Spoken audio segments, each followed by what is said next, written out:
Yeah, well, I think the season this group has gone through enough in the last year to understand the highs and lows that can come with the season.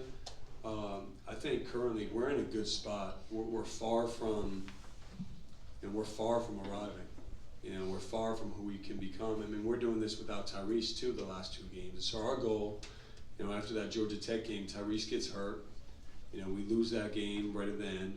And our goal was to be the best team we can be, to elevate. And then when Tyrese comes back, we're a better team. And I don't think the beginning of the season was about effort or about these guys not wanting it. It was about understanding how to do it together on both ends. And it was an adjustment for the guys returning because it's different from last year. And our freshmen it's hard to be a freshman in college basketball. It just is. And these guys we rely on all of them. And so they're doing a great job of learning on the fly. But I think we're in a good spot. If we understand we have to continue to work, we have to continue to improve, and understand that the blueprint, we have to follow that. We just have to follow that, and we're going to continue to adapt and adjust as a coaching staff. But I think we found some strengths with our team that we can definitely have moving forward.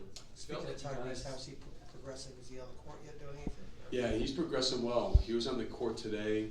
He really can't explode at all. And, look, we're going to be very cautious with him. And he's trying to do everything he can.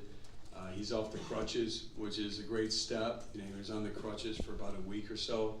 And, he's able to do stationary shooting, but really no movement at this point. And so, again, he has to be able to do that for a consecutive period of time to even think about playing. One more question? I felt like you guys dialed up some of those inverted screening actions, having Jeremy and Caleb screen for Flip, not just to get him to the block, but to get him downhill in the middle of the floor, coming off the down screen. Other than bringing in 2 different size guys into the screening action, what do you like about those looks with Flip and Caleb or Jeremy? Well, we've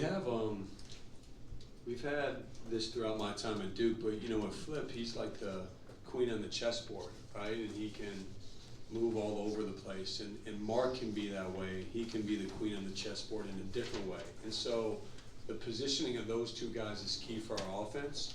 And then when you're playing the 3 guards, you have to, the best scorer in the world is Steph Curry screens all the time. Jason Tatum, I would have never guessed it, watching him here. He's an incredible screener. He screens. Who would have thought, that he would do that? And so as really good scorers and players, when there's attention on you, if you become a great screener, you're going to get open. Mark has done a great job of that. And so understanding, look, we have a group where they're used to having the ball in their hands in high school. They're used to playing with the ball, and so much of the game, if you get collective movement, collective screening, collective player movement, for our group, it can open up the world. And I thought actually we finished some better. We had some right at the rim. We could have scored over 100 points tonight. But I just love the sharing. I like the sacrifice of being able to screen and put guys in a different position.